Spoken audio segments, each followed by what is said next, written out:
Hello student, मैं आज आपके लिए एक नए टॉपिक के साथ आया हूँ।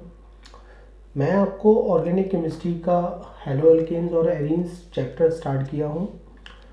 पहले वीडियो में मैंने आपको उसके बेसिक्स कुछ टर्म बताए थे, फिर मैंने वीडियो 2 शूट किया था। मैंने उसके अंदर आपको फर्स्ट में क्लासिफिकेशंस किया था और सेकंड में मैंने आपको कॉमन और आईयूपीएसी नेम, हेलो एल्केन और एराइन के कॉमन और आईयूपीएसी नेम जो आपके एनसीईआरटी स्टैंडर्ड के हैं, वो मैंने लगभग सारी प्रॉब्लम शेयर करी हैं आप लोगों से। आप दोनों वीडियो देख लें, आपकी एनसीईआरटी की 1-2 प्रॉब्लम्स, आपकी एक्सरसाइज भी आपकी सॉल्व हो जाएंगी। एग्जाम्पलर क्वेश्चंस भी होंगे कुछ एनसीईआरटी में, वो आप लोग कर सकते हैं। आज मैं अब एक नए टॉपिक की बात कर रहा हूँ, ये भी एनसीईआरटी का ही टॉपिक है, आइसोमेरिज्म। आइसोमेरिज्म अपने आप में एक बहुत बड़ा टॉपिक है। पहले तो ये बात सुन लीजिएगा, बहुत बड़ा अपने आप में टॉपिक है, लेकिन हम इतना बड़ा नहीं पढ़ेंगे। हम जितना आवश्यक है उतना ही पढ़ना चाहते हैं। आइसोमेरिज्म के बारे में आपने सुना होगा कि compound having same molecular formula, same molecular formula, same empirical formula but different structure like physical and chemical property, इसी को हमने कहा था आइसोमेरिज्म। ठीक है, आइसोमेरिज्म कहा था। और आइसोमेरिज्म मेरे फर्दर क्लासिफाइड थे, एक स्ट्रक्चरल और एक थे स्टीरियो। अगर this isomers due to the different arrangement, due to the different structure, वो स्टीरियो के वो स्ट्रक्चरल आइसोमर्स के पार्ट होंगे। अगर 3D अरेंजमेंट बदल जाएगा तो वो हमारे स्टीरियो आइसोमर्स के पार्ट होंगे। तो स्ट्रक्चरल आइसोमर्स हमारे यहाँ होती थी chain isomers, position isomers, metamerism, tautomerism, functional isomerism, isotopic भी होती है, एक रिंग चेन आइसोमर्स भी होती है, लेकिन ये सब हमको नहीं पढ़ना है। स्टीरियो आइसोमर्स में हमारे पास होती है ज्योमेट्रिकल आइसोमर्स और ऑप्टिकल आइसोमर्स। लेकिन मैं हेलो एल्केन पढ़ रहा हूँ, और हेलो एल्केन में कौन कौन सी आइसोमर्स पॉसिबल हो सकती है, पहले हम उसकी बात कर लेते हैं। ठीक है, हेलो एल्केन के अंदर कौन कौन सी आइसोमर पॉसिबल हो सकती हैं, उनकी बात कर लेते हैं। तो हेलो एल्केन के अंदर 2 टाइप की आइसोमर्स पॉसिबल है, एक तो स्ट्रक्चरल आइसोमर होगी, ठीक, और एक होगी स्टीरियो। स्ट्रक्चरल आइसोमर्स में आपके यहां होगी एक चेन आइसोमर्स, एक तो होगी चेन आइसोमर्स, शॉर्ट में कहेंगे CI, और एक होगी हमारी पोजीशन आइसोमर्स, इसे हम लोग शॉर्ट में कह रहे हैं PI, positional isomers, chain isomers. Stereo हमारे यहाँ हेलो एल्केन में हो सकती है ऑप्टिकल आइसोमर। तो एक ये छोटा सा क्वेश्चन आप लोगों का सॉल्व हो सकता है कि भैया चेन आइसोमर्स किसका पार्ट होगा, स्ट्रक्चरल आइसोमर्स का। पोजिशनल आइसोमर्स किसका पार्ट होगा, स्ट्रक्चरल आइसोमर्स का होगा। और स्टीरियो ऑप्टिकल आइसोमर्स होगा, ऑप्टिकल आइसोमर्स स्टीरियो आइसोमर्स का पार्ट होगा। दोनों में एक फर्क मैं बता देता हूं। मान लीजिएगा 2 व्यक्ति आपके पास है, दो व्यक्ति आपके पास है, अगर दोनों के नेम, फिर सुनिएगा, दोनों के नेम डिफरेंस है, तो वो स्ट्रक्चरल आइसोमर्स के पार्ट होते हैं। और जिनके नेम तो सेम है लेकिन उनके ओरिएंटेशंस चेंज है, अरेंजमेंट चेंज है, वो स्टीरियो आइसोमर्स होते हैं। नेम सेम रहते हैं तो वो स्टीरियो होते हैं, और अगर नेम डिफरेंस रहते हैं तो वो स्ट्रक्चरल आइसोमर्स होते हैं। पहले तो मैं बात करूंगा कि CI होता क्या है, फिर मैं बात करूंगा PI क्या होता है। मैं ऑप्टिकल आइसोमर्स के बारे में यहाँ आज आपसे कोई बात नहीं करूंगा। मैं ऑप्टिकल आइसोमर्स के बारे में इसी चैप्टर में मैं सबसे लास्ट में बात करूंगा, क्योंकि ज्यादा आवश्यकता है जहां पे, पहले वही काम कर लेते हैं ना। ठीक है, चलिए समझने का प्रयास करिए मैं कहना क्या चाहता हूं। तो पहले हम जान लेते हैं CI PI होता क्या है। ठीक है, चलिए सबसे पहले मैं CI की बात कर लेता हूं आप लोगों से। This isomers due to the different arrangement on the carbon atom, carbon atoms का आप डिफरेंट अरेंजमेंट करते हैं तो चेन आइसोमर्स पॉसिबल होंगे, चेन आइसोमर्स पैदा होंगे। ठीक है, चेन आइसोमर्स की बात कर लेते हैं, फिर मैं साथ ही साथ में पोजिशनल आइसोमर्स की भी बात कर लूंगा। ठीक है, चलिए दोनों ही हमारे सिलेबस में है, इनके ऊपर क्वेश्चंस भी बनाए गए हैं, एनसीईआरटी में क्वेश्चंस भी है, क्वेश्चंस आते भी हैं, आपको ध्यान देना है। चलिए मान लीजिएगा आपके पास एक फॉर्मूला आया है ब्यूटेन, मान के चलिएगा कि ब्यूटेन आपके पास आया है। अब आपसे कोई कहता है कि भाई write down the chain isomers of butane, तो भैया ब्यूटेन का एक स्ट्रक्चर तो यही बनेगा। ठीक है, चेन आइसोमर्स में कोशिश करते हैं कि हमें अरेंजमेंट डिफरेंट करने हैं कार्बन के। मान लीजिएगा एक कार्बन हम अपनी जेब में रख लेते हैं। ठीक है, अगर हम एक कार्बन अपनी जेब में रख लेते हैं तो हमको ये मिल जाएंगे। अब कार्बन जो हमने जेब में रखा है उसे हम घर तो नहीं ले जा सकते, रखना तो यहीं पड़ेगा। अगर मैं उसको यहां लगा देता हूं तो भी वापस यही बन जाएगा, नहीं लगा सकता सर। मैं यहां लगा देता हूं, नहीं लगाऊंगा सर, फिर वापस यही हो जाएगा। नेम रिपीट नहीं होना चाहिए, लेकिन अगर आप यहां लगाते हो तो शायद कुछ चीजें बदल जाएंगी, क्योंकि आप इसे ब्यूटेन कहते हैं, मैं प्रीवियस वीडियो में बता चुका हूं, और इसे हम लोग कहते हैं आइसोब्यूटेन। समझ में आता है बात, इसे कहते हैं आइसोब्यूटेन। तो ब्यूटेन दो तरीके के सीआई शो करता है, एक ब्यूटेन और एक होगा आइसोब्यूटेन। ठीक है, अब हमारे पास आता है पीआई। पीआई में हम लोग क्या करते हैं कि this isomers due to the different arrangement, different position on the substitute. Substitute में सब कुछ आता है, डबल बॉन्ड हो सकते हैं, ट्रिपल बॉन्ड हो सकते हैं, हमारे हेलोजन हो सकते हैं। हेलोजन की बात कर रहे हैं तो हेलोजन ही होंगे, डिफरेंट पोजीशन होनी चाहिए हेलोजन्स की, तो वो पोजिशनल आइसोमर्स के पार्ट होंगे। मान लो आपसे कोई कहता है मेरे पास C4H9Cl है, ठीक है, मेरे पास ब्यूटाइल क्लोराइड है और उसके पीआई बनाने हैं, उसके पोजीशन आइसोमर्स बनाने हैं। दोनों में एक डिफरेंस बता देता हूं कि सीआई में कार्बन को डिस्टर्ब करना है और पीआई में कार्बन को डिस्टर्ब तो बिल्कुल नहीं करना, उसमें केवल करना है पोजीशनल को। पोजीशन ग्रुप कौन है, सब्स्टिट्यूट ग्रुप कौन है, सीएल। सीएल को आपको डिफरेंट पोजीशन पे ले जाना है, कार्बन को नहीं डिस्टर्ब करना। अगर कार्बन डिस्टर्ब कर दिए तो सीआई बन जाएगा, कार्बन डिस्टर्ब कर दिए तो सीआई बन जाएगा, ध्यान रखेंगे। तो कार्बन तो एज इट इज रहेंगे, 4 कार्बन है, कोई पोजीशन नहीं है तो 1 पर होगा। हम इसे कह सकते हैं दिस इज 1 क्लोरो, हमने नाम सीख लिया है प्रीवियस वीडियो में, 1 क्लोरो ब्यूटेन। ठीक है, हम इसे कह सकते हैं सर 1 क्लोरो ब्यूटेन। ठीक है, मैंने कहा था कार्बन को तो डिस्टर्ब ही नहीं करना, तो कार्बन तो एज इट इज रहेंगे। सर मैं अपने सीएल को यहां पे लगा सकता हूं, ध्यान से देखिएगा, मैं अपने सीएल को सर यहां लगा सकता हूं, बिल्कुल लगा सकते हो। तो ये बन जाता है हमारा 2 क्लोरो ब्यूटेन, ये हमारा क्या बन जाता है 2 क्लोरो ब्यूटेन। मैं वापस यहां पे नहीं लगा सकता, अब नेमिंग इधर से होगी तो भी ये 2 हो जाएगा, मैं यहां नहीं लगा सकता, फिर वापस आपकी नेमिंग यही होगी। तो आपने एक चीज देखी कि अगर आप कार्बन के अरेंजमेंट बदलते हो तो सीआई बन जाएंगे, पोजीशन के अरेंजमेंट बदलते हो तो पीआई बन जाएंगे। पीआई में कार्बन को कभी डिस्टर्ब नहीं करना, नहीं तो वो सीआई बन जाएगा। सीआई में बस सब्स्टिट्यूट ग्रुप को डिस्टर्ब नहीं करना, वो जैसा है वैसा ही वैसा रहे, कार्बन के अरेंजमेंट को बदलना है। ठीक है, यहीं से अपनी प्रॉब्लम शुरू करते हैं, समझने का प्रयास करिएगा। ठीक है, हटा देता हूं, ये तो बस आपको समझाने के लिए लिखे थे, अब मैं काम करता हूं थोड़ा सा। ठीक है, तो हेलो एल्केन्स, ठीक है, हमारे जो हेलो एल्केन्स होते हैं they are show 2 types isomers, CI and PI। ये इस बात का ध्यान रखेंगे, ना तो मेटामेरिज्म शो करते हैं, ना फंक्शनल शो करते हैं, ना रिंग चेन शो करते हैं, ना आइसोटोपिक शो करते हैं, ना टोटोमेरिज्म शो करते हैं। चेन आइसोमर शो करते हैं, पोजीशन आइसोमर शो करते हैं, और स्टीरियो में ऑप्टिकल आइसोमर शो करते हैं। ये बात आप याद रखेंगे। ठीक है, चलिए मेरे पास एक बड़ा प्यारा सा क्वेश्चन आया है, ध्यान से देखिएगा। मेरे पास एक क्वेश्चन आया हुआ है, सॉरी, C4H9Cl, ठीक है, C4H9Cl, मुझे इसके चेन आइसोमर्स बनाने हैं। चेन आइसोमर्स बनाने तो भाई पोजीशन सब्स्टिट्यूट को तो डिस्टर्ब ही नहीं करना है, एक तो यही बनेगा इसका straight chain compound, this is 1 2 3 4। ठीक है, ये तो 1 क्लोरो ब्यूटेन है, 1 की पोजीशन पे से Cl को तो बिल्कुल नहीं हटाना, अगर पोजीशन बदल दी 1 की Cl की पोजीशन बदल दी तो PI बन जाएगा, मुझे तो CI बनाना है।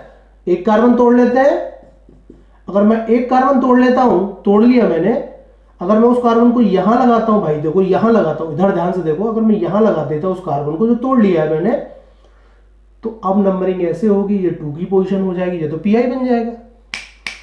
ठीक है, मैं यहां नहीं लगा सकता, समझ में आता है, मैं यहां नहीं लगा सकता, वापस यही बन जाएगा। मैं यहां तो लगा सकता हूं, हाँ सर लगा सकते हो। Cl 1 की पोजीशन पे ही है, ध्यान से देखो, Cl की पोजीशन नहीं बदली है, वो 1 पे ही है, लेकिन अरेंजमेंट बदल गया कार्बन का। ठीक है, इसका नाम है 1 क्लोरोब्यूटेन और इसका नाम क्या है 1 क्लोरो 2 मिथाइल प्रोपेन। और ये दोनों के दोनों पेयर क्या शो करते हैं, Ci। ये दोनों के दोनों पेयर क्या शो करते हैं आपको, Ci। CIN के बीच में कार्बन के अरेंजमेंट बदल रहे हैं, समझ में आता है, कार्बन के अरेंजमेंट बदल रहे हैं। ठीक है, अब एक और बनाते हैं। क्या मैं इसको ऐसे नहीं लिख सकता, ध्यान से देखो, इसी को मैं ऐसे नहीं लिख सकता, Cl को उठा के 2 की पोजीशन पे ले आऊं, मैं इसको ऐसे भी लिख सकता हूं, सॉरी थोड़ा जगह का अभाव है, चलिए ठीक से लिख देता हूं।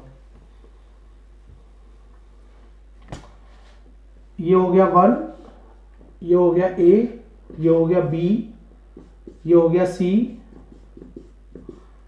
ठीक है, और ये हो गया मेरा D।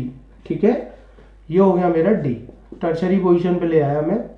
ठीक है, तो A B C D एक एक करके बात कर लेते हैं भैया, एक एक करके सारी बात कर लेते हैं। देखो A और B की बात करूं, A और B, ध्यान से देखो, A और B की बात करते हैं तो A और B के बीच में कार्बन का अरेंजमेंट बदलता है। सर ये Ci शो कर रहे हैं, देख लीजिएगा। C और D के अंदर भी देखें आप क्या हो रहा है, कार्बन का अरेंजमेंट बदल रहा है, कार्बन यहाँ 4 थे, यहाँ पे 3 हो गए। सर C और D भी आपके क्या शो करते हैं, देखिएगा ध्यान से, ये भी आपके Ci शो करते हैं। ठीक है, लेकिन ध्यान से देखिएगा B, अब ध्यान से देखिएगा, ठीक है, B और C पर पोजीशन आपकी चेंज है Cl की, B और C की पोजीशन आपकी चेंज है, यहां पर Cl आपका 1 पर है, यहां पे Cl आपका 2 पर है, तो B और C आपके क्या शो करते हैं, Pi, है ना।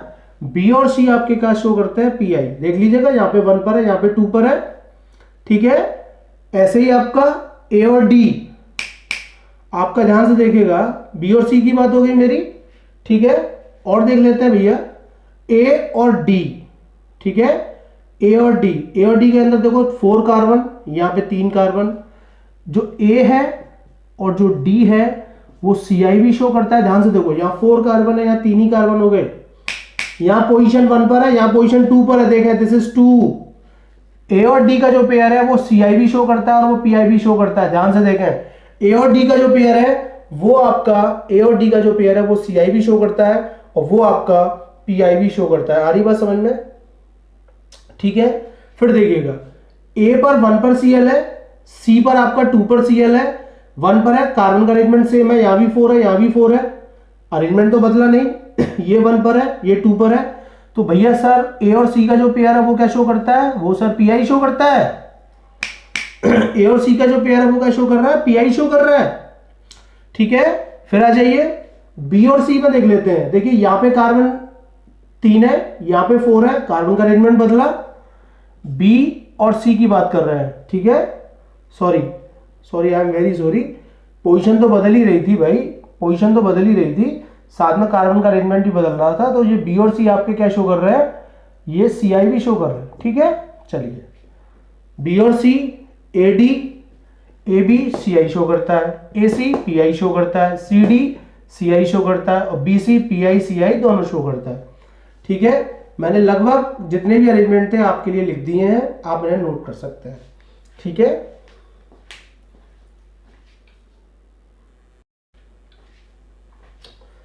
ठीक है, एक और रह गया इसके अंदर कि B और D में सर क्या होगा। देखो B में इसके अंदर आपके पास, ध्यान से देखिएगा, B और D के अंदर ये कौन सी पोजीशन पर है, 1 पर है, और ये आपका किस पोजीशन पर है, 2 की पोजीशन पर।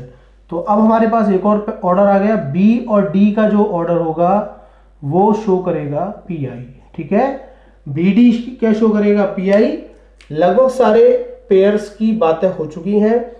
A और B के बीच में जो पेयर बनता है वो Ci शो करेगा, C और D का जो पेयर है वो भी Ci शो करेगा, B और C का जो पेयर है वो Ci भी शो कर सकता है और Pi भी शो कर सकता है साइमल्टेनियसली।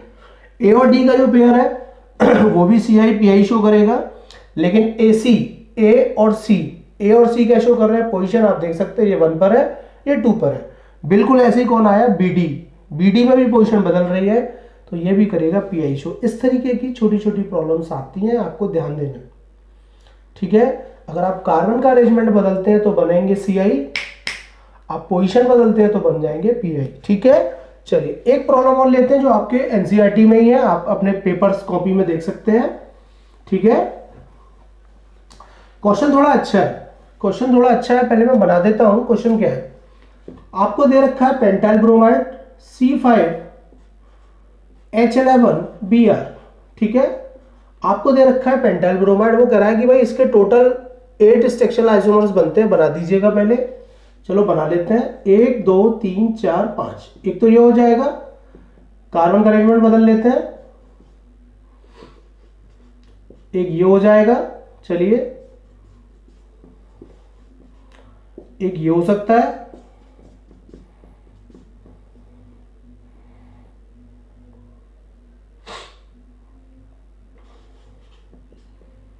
एक ये हो सकता है, हमारा 4 हो गए।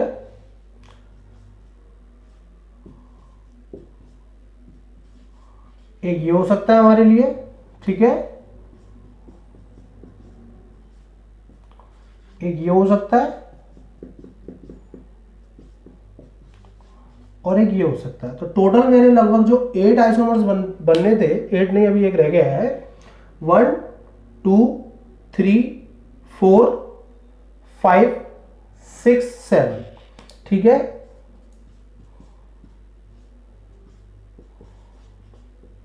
तो टोटल लगभग मेरे 8 आइसोमर्स ड्रॉ हो गए। मैं नंबर डाल देता हूं, इसके टोटल स्ट्रक्चर आइसोमर्स आ गए 8, 1 3 4 5 6 7 8। ठीक है, प्रैक्टिस करिएगा, प्रैक्टिस से आती हैं सारी चीजें। ठीक है, तो ये टोटल हमारे 8 आइसोमर्स बन गए। उसने कहा कि भाई ये जो 8 आइसोमर्स आपके बने हैं, मुझे उनके आईयूपीएसी नेम बता दीजिए। वो मैं आपको प्रीवियस वीडियो में बता चुका हूं, हाइड्रोजन बन लीजिएगा आराम से, 1 2 3 4 5। ठीक है, 1 2 3 4। ठीक है, ये भी हो जाएगा 1 2 3 4।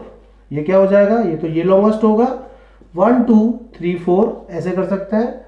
ये कैसे होगा, ये भी ऐसे होगा 1 2 3। ठीक है, ये ऐसे होगा 1 2 3 4 5। ये कैसे होगा 1 2 3 4 5।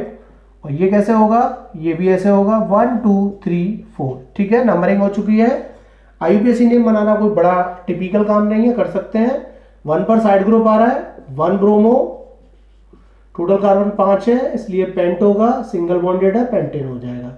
ऐसे इसका बना देंगे, सारे नेम बना सकते हैं। तो नेम तो पूछा ही गया था, नेम के साथ साथ डिग्री भी पूछी गई थी कि आपके जो हैलाइड्स है उसकी डिग्री क्या होगी। ये टोटल इसके 8 स्ट्रक्चर आइसोमर्स है, एनसीईआरटी का क्वेश्चन है। बीआर आपका जिस कार्बन से अटैच है वो सिंगल से अटैच है, इसलिए ये 1 डिग्री होगा। दूसरा नाम होगा प्राइमरी। आपका ये बीआर जितने कार्बन से अटैच है, ये वाला बीआर आपका जितने कार्बन से वो एक से ही अटैच है, ये भी 1 डिग्री होगा। ये वाला बीआर आपका जिस कार्बन से अटैच है वो भी एक से है, ये भी वापस 1 डिग्री होगा।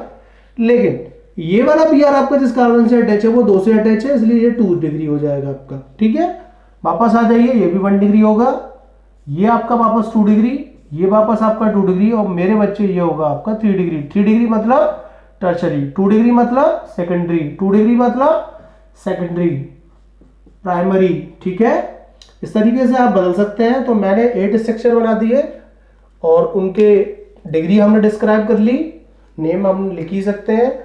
ये बात मैं आपको सिखा चुका हूं। मेरा आज का उद्देश्य केवल ये था कि हेलो एल्केन में स्ट्रक्चर आइसोमर्स ओनली 2 होती हैं, एक चेन आइसोमर्स, एक पोजीशन आइसोमर्स। कार्बन के अरेंजमेंट बदलने हैं तो सर चेन आइसोमर्स तैयार होंगे, पोजीशन बदलते हैं आप हेलोजन की तो पीआई तैयार होंगे। मैंने एक एग्जांपल लेकर दोनों चीजें आपको दिखाई। ठीक है, एक ये क्वेश्चन एनसीईआरटी का था, ये मैंने बता दिया। एक आइसोमर्स और होती है हमारे सिलेबस में, वो भी एनसीईआरटी में पढ़नी है हम लोगों को, जिसका नाम है ऑप्टिकल आइसोमेरिज्म। लेकिन हम उसे अभी नहीं पढ़ रहे हैं, अभी हम उसे अगले लेक्चर्स में पढ़ेंगे, बाद में पढ़ेंगे। ठीक है, पहले कुछ और पढ़ लें थोड़ा सा केमिस्ट्री में, फिर उसको पढ़ेंगे। ठीक है, यहां से क्वेश्चंस आ जाते हैं, ऑब्जेक्टिव क्वेश्चंस आ सकता है। आपके एनसीईआरटी में भी क्वेश्चन डिजाइन किए गए हैं, इनके ऊपर 1-2 क्वेश्चंस आप देख सकते हैं। क्वेश्चंस करिए, प्रैक्टिस से आता है सब कुछ। थैंक यू आज के लिए।